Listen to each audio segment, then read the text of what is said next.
Salam sejahtera, salam sehat, dan selamat hari Minggu. Firman Tuhan hari ini saya berikan judul 2 cara bebas dari persungutan. Keluaran pasal 16 ayat 2 sampai dengan ayat yang keempat. Demikian firman Tuhan. Di padang gurun itu bersungut-sungutlah segenap jemaah Israel kepada Musa dan Harun dan berkata kepada mereka, kalau kami mati tadinya di tanah Mesir oleh tangan Tuhan, ketika kami duduk menghadapi kuali berisi daging dan makan roti sampai kenyang, sebab kamu membawa kami keluar ke padang gurun ini untuk membunuh seluruh jemaah ini dengan kelaparan. Lalu berfirmanlah Tuhan kepada Musa, sesungguhnya aku akan menurunkan dari langit hujan roti bagimu, maka bangsa itu akan keluar dan memungut tiap-tiap hari sebanyak yang perlu untuk sehari, supaya mereka kucoba apakah mereka hidup menurut hukumku atau tidak. Saudara, berdasarkan ayat-ayat yang sudah kita baca tadi, memberitahu bahwa persungutan ditampilkan oleh orang-orang Israel. Persungutan yang dimaksud di sini ada beberapa tingkatan. Yang pertama adalah persungutan yang menyalahkan manusia, menyalahkan pimpinan rohani.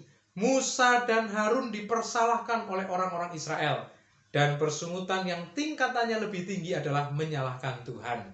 Kalau saudara baca di dalam kitab Keluaran dan juga kitab Bilangan sampai dengan Ulangan, orang-orang Israel sering bersungut-sungut, bahkan kemudian mereka masuk kepada persungutan tingkat tinggi, yaitu mereka menyalahkan Tuhan. 1 Korintus pasal yang ke-10 juga memberitahu bahwa banyak orang-orang Israel yang ditumpas di padang gurun karena dosa persungutan. Jadi saudara, Tuhan benci persungutan. Tetapi Tuhan juga tahu bahwa manusia berpotensi untuk bersungut-sungut. Oleh karenanya Tuhan beritahu caranya supaya kita bebas dari persungutan. Cara yang pertama adalah buatlah kesimpulan dalam kehidupan, Tuhan selalu baik. Kalau kita perhatikan ayat-ayat yang sudah kita baca tadi, orang-orang Israel sedang membuat perbandingan ketika hidup di Mesir dan ketika berada di padang gurun. Mereka berkata bahwa kami makan kenyang, kami limpah, kami mewah dalam lauk pauk karena berhadapan dengan kuali yang berisi daging.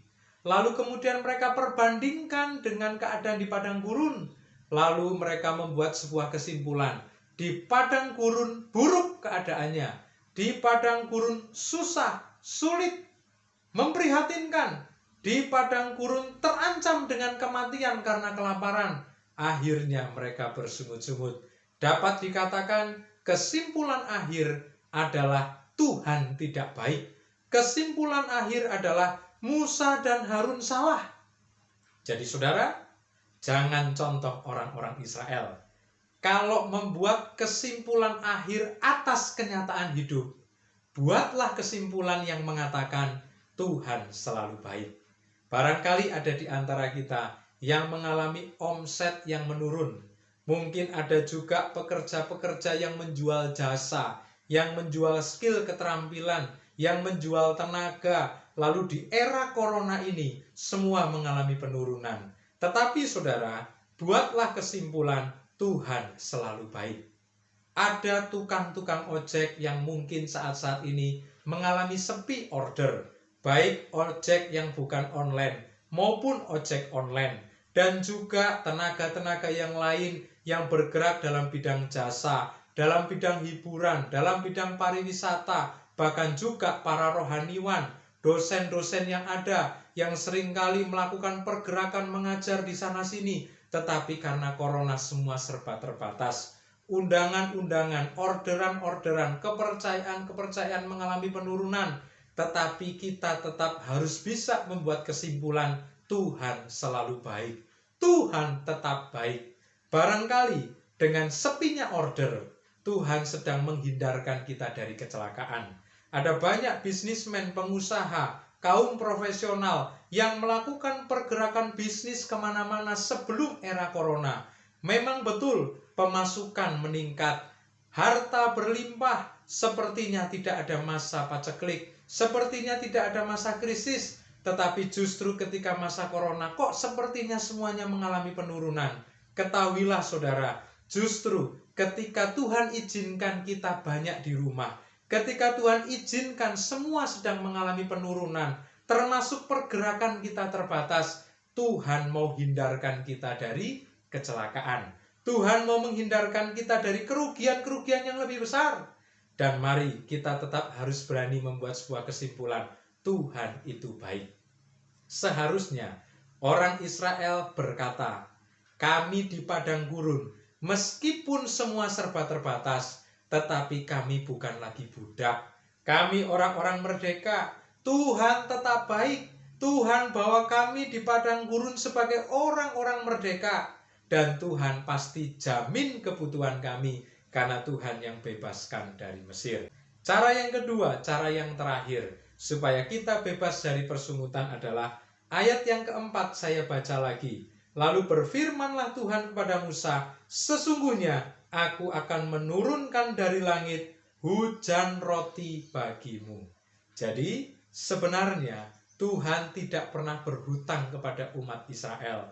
Kalau Tuhan bebaskan umat dari Mesir, yang katanya di sana banyak daging, yang katanya di sana banyak roti sehingga mereka makan sampai kenyang, Tuhan tanggung jawab. Tuhan pelihara mereka dengan limpah. Tuhan tidak mau kalah dan tidak mau berhutang. Ayat tadi berkata, Tuhan akan menurunkan hujan roti. Bayangkan saudara, hujan roti, volumenya, jumlahnya banyak, tidak kalah dengan stok roti ketika berada di Mesir. Oleh karena itu cara yang kedua adalah percaya, imani. Kalau kita ikut jalurnya Tuhan, kalau kita ikut rencananya Tuhan, Tuhan pasti bertanggung jawab. Mungkin ada di antara kita yang sedang membandingkan dengan kehidupan dulu.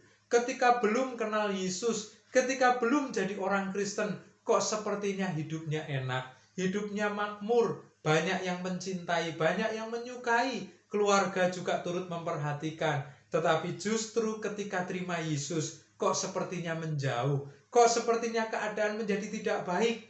Jangan khawatir saudara, Tuhan tetap bertanggung jawab.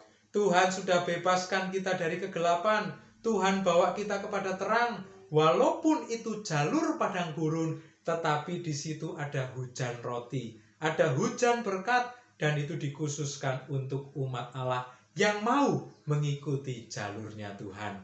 Demikian firman Tuhan yang dapat saya bagikan. Ingat dua cara ini.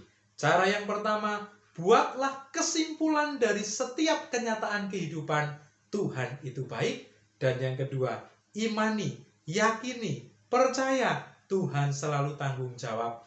Tuhan selalu memberkati kita dengan berlimpah.